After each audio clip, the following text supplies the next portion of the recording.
Esta é a história real do maior rei que Israel já teve. E a noite em que ele destruiu tudo. Ele matou um gigante com uma pedra. Ele sobreviveu anos fugindo de um rei que o queria morto. Deus lhe fez uma promessa que nenhum rei antes dele havia recebido. Seu trono durará para sempre. Então, uma noite, ele subiu em seu terraço e viu algo que nunca deveria ter visto.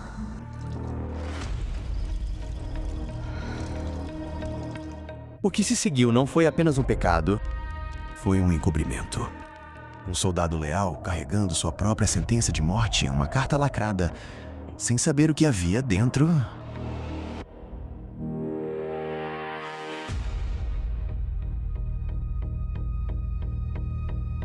Um profeta que entrou na sala do trono e contou uma história ao rei. E o rei se condenou com suas próprias palavras.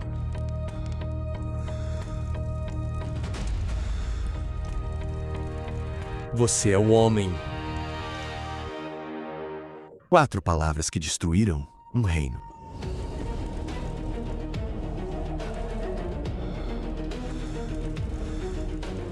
A partir daquele momento, as consequências nunca mais pararam. A vida de uma criança, a honra de uma filha destruída, um filho que roubou o trono e o rei, que uma vez dançou diante de Deus com todas as forças, fugindo de sua própria cidade descalço, chorando com a cabeça coberta. Mas esta história não é sobre até onde um homem pode cair. Fique conosco até o fim. Porque o que Davi escreveu do ponto mais baixo de sua vida se tornou uma das orações mais poderosas já cantadas.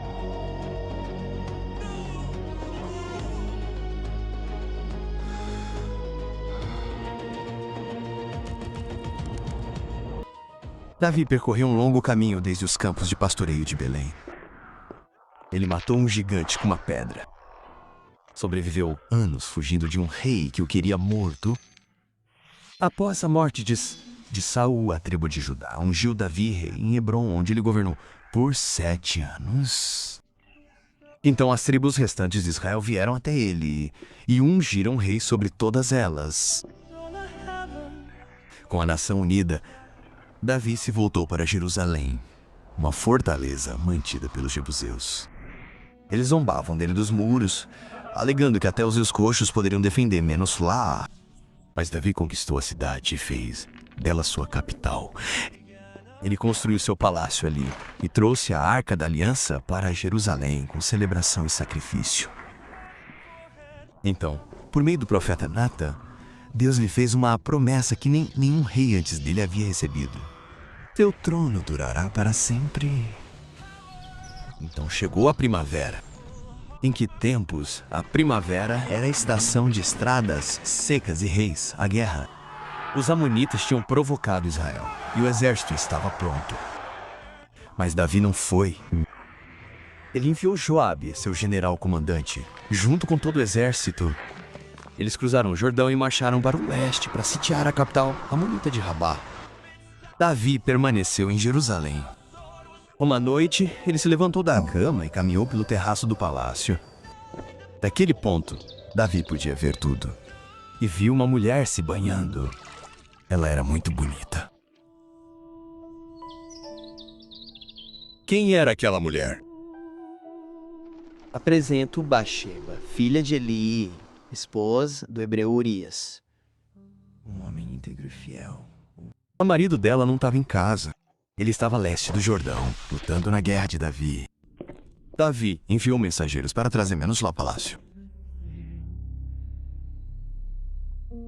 Ela foi ao palácio naquela noite. Davi dormiu com ela. Então ela foi para casa. As escrituras acrescentam um detalhe importante. Ela tinha acabado de se purificar de sua impureza menstrual. Este era um ritual de purificação exigido pela lei de Moisés após o ciclo menstrual de uma mulher. Isso significa que ela não poderia estar grávida antes daquela noite. Não haveria ambiguidade sobre o pai. Semanas se passaram. Então chegou uma mensagem de Batseba. Estou grávida. 2 palavras em hebraico. O suficiente para destruir um reino. O marido de Batseba estava em guerra. Ela estava grávida do filho do rei. E segundo a lei de Moisés, o adultério era punível com a morte tanto para o homem quanto para a mulher. Se a verdade viesse à tona, destruiria ambos. Davi não confessou. O homem que sempre se voltou para Deus, voltou-se para sua própria mente. Começou a pensar como um homem tentando se proteger. Ele precisava do marido de Batseba em casa, em sua cama, para que a criança parecesse com a dele. Ele precisava de uma mentira que ninguém questionasse. Ele mandou um recado para o campo de batalha. Tragam-me Urias, o hitita. Joabe recebeu a ordem e enviou Urias para Jerusalém. O soldado chegou direto do campo de batalha, ainda carregando a poeira do cerco sobre si. Davi o recebeu no palácio e perguntou sobre a guerra. Ele estava sem saber porque o rei o mandara chamar. Então Davi disse a ele para ir para casa. Vá até sua casa e lave os pés. Naquela cultura, dizer a um soldado para lavar os pés significava: descanse, aproveite sua esposa. Davi até enviou um presente de comida atrás dele. O plano era simples. Se Urias dormisse com Batseba, todos pensariam que a criança era dele. Mas Urias não foi para casa. Ele se deitou naquela noite na entrada do palácio com os servos do rei. Quando Davi descobriu na manhã seguinte, chamou Urias de volta e perguntou o motivo. A arca, Israel e Judá estavam acampados. E meu comandante Joabe e os homens do meu senhor estavam acampados no campo. Porque eu ia para minha casa para comer, beber e ter relações com a minha esposa? Juro pela tua vida que não farei uma coisa dessas. Então Davi tentou novamente. Na noite seguinte, convidou Urias para comer e beber com ele no palácio. Ele manteve o vinho fluindo até Urias ficar bêbado. De certa forma, agora com o juízo enfraquecido, Urias voltaria cambaleando para a esposa. Ele não fez isso. Mesmo bêbado, Urias saiu e dormiu com os servos do rei novamente. 2 tentativas. Davi não conseguiu quebrar a integridade daquele homem. Davi precisaria de algo pior. Na manhã seguinte, Davi sentou-se e escreveu uma carta para Joabe. O conteúdo era específico. Toque Urias na linha de frente onde a luta é mais violenta. Depois afaste dele para que ele seja atingido e morra. Então Davi selou a carta e a entregou ao próprio Urias. O soldado levou sua própria sentença de morte de volta ao campo de batalha sem saber o que havia dentro. Joabe recebeu a carta, leu-a e obedeceu. Estudou os muros de Rabá e identificou o trecho onde estavam posicionados os mais fortes defensores amonitas. Designou um raio para aquele local. Leve seus homens para o muro.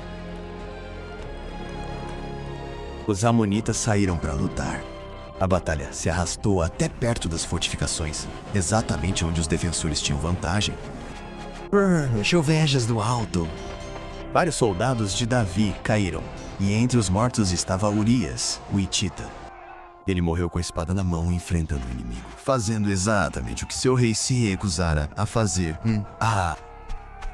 Joabe enviou um mensageiro a Davi com o relatório da batalha. Então Joabe deu instruções específicas ao mensageiro. Se o rei ficar bravo com as perdas, diga a ele que Urias Soachita Saudita também está morto. O mensageiro chegou e entregou o relatório. Quando ele mencionou o nome de Urias, Davi não hesitou. Diga isso a Joabe. Não se deixe abalar por isso. A espada devora tanto um quanto o outro. Ataque e destrua a cidade. A espada devora tanto um quanto o outro. Por um instante, Urias pareceu vítima aleatória da guerra. É o alvo de um assassinato. Batseba soube que seu marido estava morto e chorou por ele e... Quando o período da manhã terminou, Davi mandou buscar Menos lá e a levou ao palácio como sua esposa. Ela lhe deu um filho. Para todos que estavam assistindo, parecia um rei sendo gentil com a viúva de um soldado caído. O segredo foi enterrado. Ninguém suspeitou. Mas Davi não estava em paz. Mais tarde, ele escreveria que, enquanto permanecia em silêncio, suas forças estavam se esvaindo e a mão de Deus pesava sobre ele dia e noite. Mas o silêncio não era acordo. Mas o que Davi havia feito desagradou ao Senhor. Deus enviou o profeta Natã a Davi. Natã não veio com acusações. Ele veio com uma história. Antes de ser rei, antes de ser guerreiro, Davi era pastor. Um menino que protegia seu rebanho de leões e ursos com as próprias mãos. Natã entrou na sala do trono e falou com o menino. Havia 2 homens em certa cidade. Um era rico e o outro pobre. O homem rico tinha muitas ovelhas e gado, mas o pobre não tinha nada exceto uma cordeirinha que havia comprado. Ele a criou quando ela cresceu com ele e seus filhos. Ela compartilhava sua comida, bebia de seu copo e até dormia em seus braços.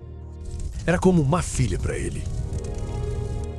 Um dia, um viajante chegou à casa do homem rico e precisou preparar uma refeição para seu hóspede. O homem rico tinha mais ovelhas do que conseguia contar. Mas em vez de tirar algo do que era seu, ele foi até a casa do homem pobre, pegou seu único cordeiro, o matou e o serviu ao seu convidado. A raiva de Davi aumentou. Um homem que tinha tudo, tirando a única coisa preciosa de um homem que não tinha nada, não porque precisava, mas porque podia. Davi passou a infância protegendo cordeiros, exatamente como aquele. Tão certo como vive o Senhor, o homem que fez isso deve morrer. Ele deve pagar por aquela terra 4 vezes mais, porque fez tal coisa e não teve piedade. O rei havia falado. O veredicto era definitivo. Ele ignorava ter se auto-julgado naquele momento. Natã olhou Davi nos olhos. Você é o homem. 4 palavras. A sala do trono ficou em silêncio. Então Natã falou não como um homem, mas como a voz de Deus. Ele disse a Davi que o Senhor o havia ungido rei sobre Israel e o havia livrado das mãos de Saul. Deus lhe dera o trono de Saul e a casa real. Ele lhe dera o reino de Israel e de Judá. Mas Davi desprezou a palavra do Senhor. Ele usou a lâmina do inimigo para matar um homem que lhe era leal. Ele tomou a esposa de Urias para ser sua. E então enterrou a verdade para que ninguém soubesse. Agora, as consequências. A espada nunca se afastaria da casa de Davi. Deus levantaria o mal contra Davi de dentro de sua própria família. E Deus tomaria as próprias esposas de Davi e as daria a alguém próximo a ele. E esse homem se deitaria com elas em plena luz do dia, diante de todo Israel.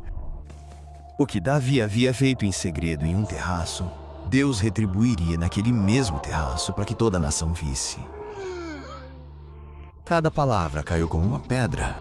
Ele não deu desculpas. Ele não culpou Bathsheba, ou Joabe, ou a guerra.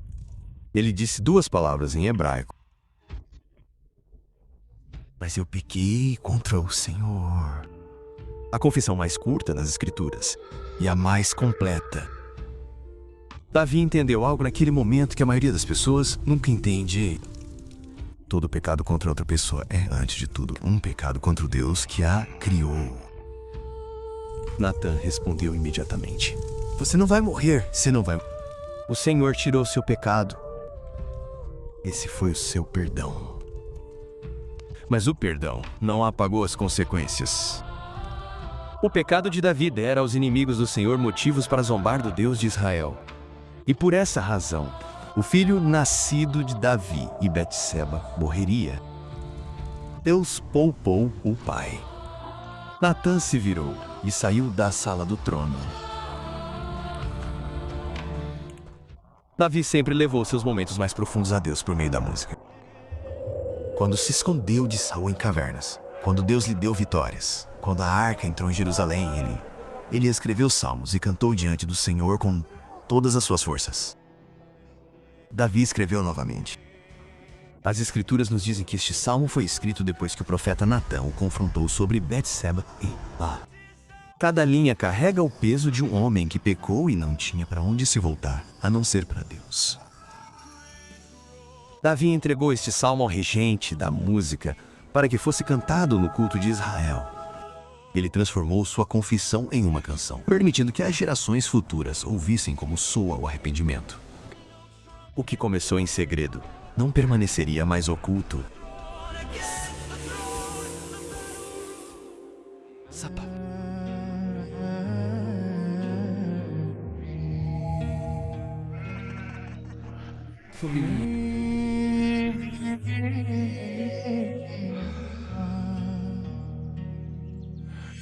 Segundo a tua benignidade.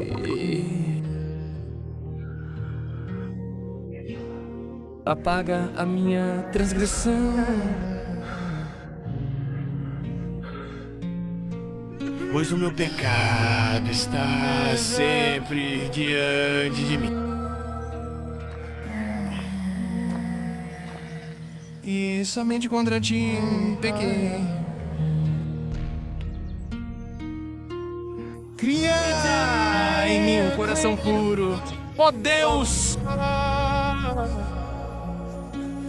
Renova dentro de mim um espírito reto. Não me lances fora da tua presença. Não retires de mim o teu Espírito Santo.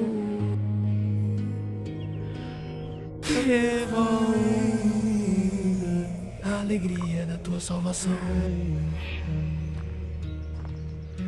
Um coração quebrantado e contrito.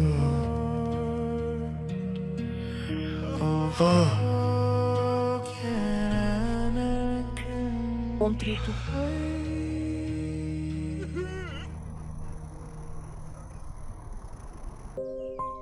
Passaram-se meses. Betseba deu à luz um filho. Então a criança adoeceu, como Natã havia dito. Davi implorou a Deus.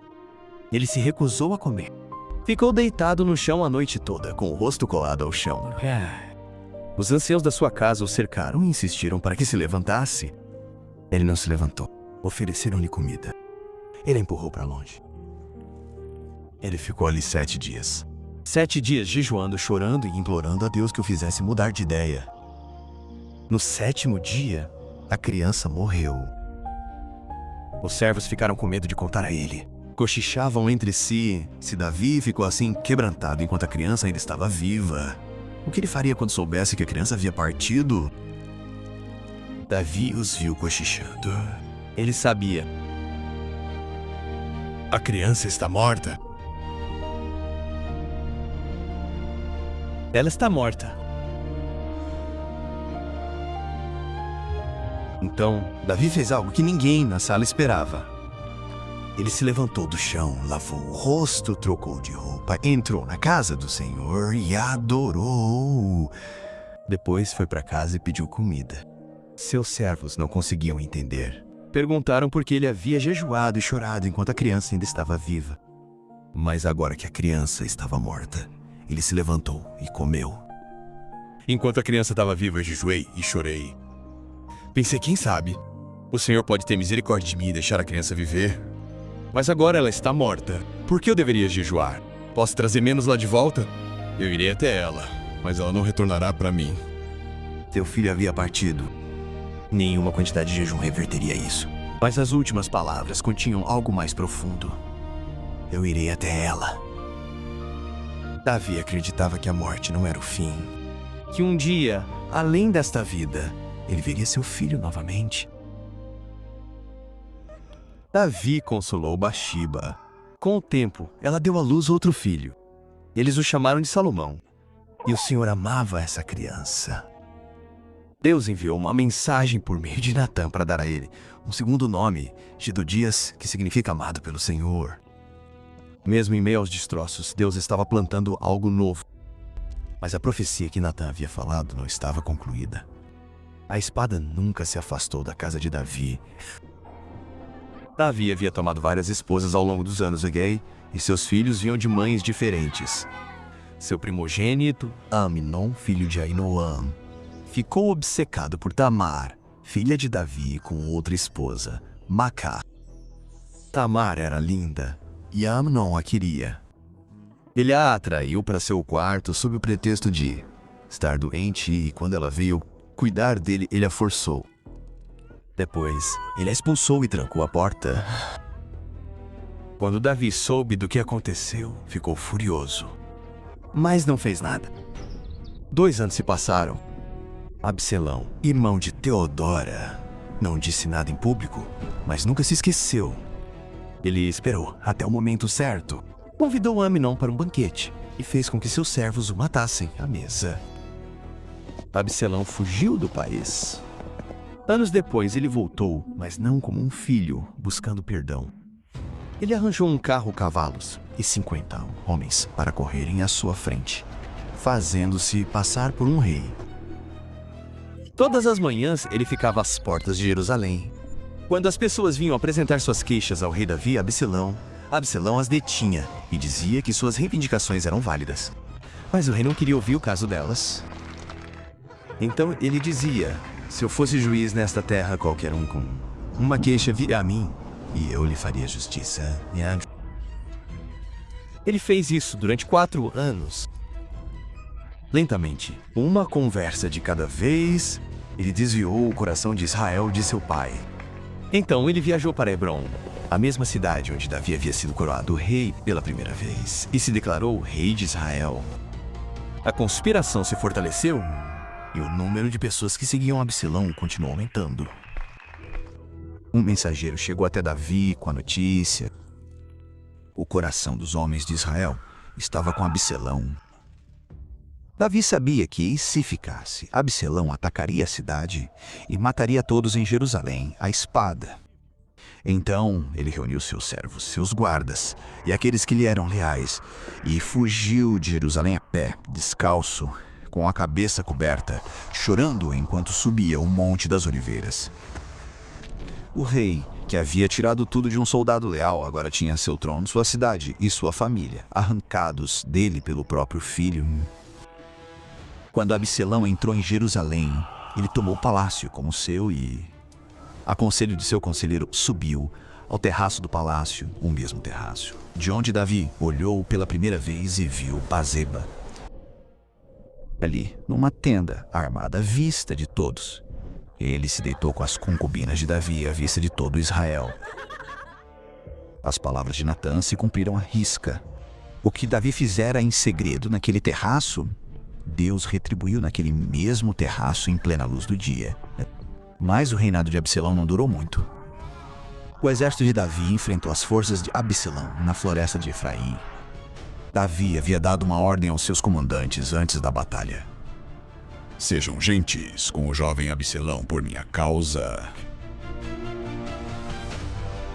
Ainda na batalha, Absalão andava em sua mula sob os robustos galhos de uma enorme oliveira. Seus cabelos ficaram presos nos galhos e ele ficou pendurado no ar enquanto a mula continuava avançando. Quando a notícia chegou a Joabe, ele pegou 3 dardos e os cravou no coração de Absalão enquanto ele estava vivo pendurado na árvore. Um mensageiro foi enviado a Davi. Quando ele chegou, Davi fez apenas uma pergunta. O jovem Absalão está bem. O mensageiro respondeu: que os inimigos do rei, meu senhor, e todos os que se levantam para te fazer mal, sejam como aquele jovem. Davi subiu até o quarto acima do portão e chorou. Ele não chorou como um rei, lamentando um traidor. Ele chorou como um pai, lamentando seu filho. Ó, meu filho Absalão. Meu filho Absalão. Se eu tivesse morrido em seu lugar, Karen. Oh, Absalão, meu filho. O homem que outrora dançara diante do Senhor com todas as suas forças, agora subia aquelas escadas quebrado o chão, sussurrando o nome do filho que tentara destruir Menoslau. E mesmo assim, Davi teria dado a própria vida para trazer menos-lo de volta. Essa é a história de Davi. Um homem que amava profundamente a Deus e pecou gravemente. Um homem que recebeu misericórdia que não merecia e sofreu consequências das quais não pôde escapar. A espada nunca saiu de sua casa, mas Deus também não. E assim termina a história de Davi. Um homem que amava profundamente a Deus e pecou gravemente. Um homem que recebeu misericórdia que não merecia e sofreu consequências das quais não pôde escapar. Mas esta história não é apenas sobre um rei antigo. É sobre algo que cada um de nós carregou. Com Davi, aprendemos que não cai tudo de uma vez. O pecado raramente começa com um grande ato de maldade. Começa com um pequeno passo na direção errada. E depois outro, e depois outro, até que você não reconhece mais a pessoa em que se tornou. Com Urias, aprendemos como é a integridade quando ninguém está olhando. Seu rei lhe deu todos os motivos para ir para casa. Ele se recusou, porque seus irmãos ainda dormiam em campo aberto. O homem com menos poder nesta história tinha mais caráter. Com Natan, aprendemos que a verdade não precisa de volume. Ele não gritou com o rei. Ele lhe contou uma história. E a história fez Davi julgar a si mesmo, antes mesmo de saber que era o culpado. Às vezes, o confronto mais poderoso não é uma acusação. É um espelho. E com o Salmo de Davi, aprendemos que o arrependimento não consiste em apagar o que fizemos. Davi não pediu a Deus para remover as consequências. Ele pediu a Deus para não remover sua presença. Essa é a diferença entre arrependimento e arrependimento. O arrependimento diz, gostaria que isso não tivesse acontecido comigo. O arrependimento diz, pequei contra você e prefiro perder tudo a perder você. Você não é definido pela sua pior noite, mas pelo que você faz na manhã seguinte. É isso que revela quem você realmente é.